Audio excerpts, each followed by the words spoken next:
Hi, everybody.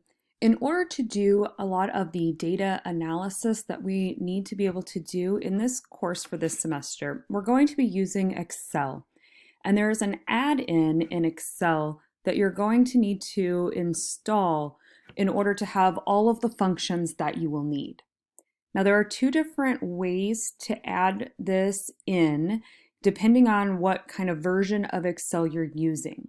So if you have Excel loaded onto your computer, probably like a desktop version, you should be able to go to File, which is actually up so high on my screen I don't even think you can see it, but you should be able to go to File, and then there it will say Options somewhere on this menu.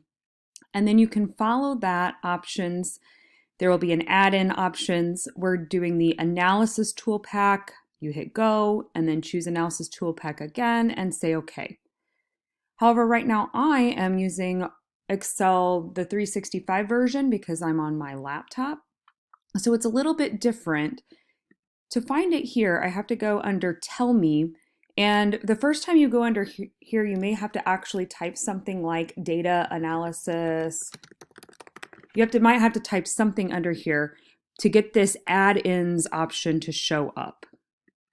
But we're going to choose the add-ins option, and after that point, once you get to that add-ins, then it's the same. So you want to pick this Analysis ToolPak. And again, maybe these are slightly different. We want to definitely say OK or Go or whatever that says. You will know that it's actually installed when it pops over here on the side and you can see data analysis. And now you can see if you click on that, you have a lot of different statistical analysis options that we will need to be choosing from throughout this semester. So although, oops, I don't need that.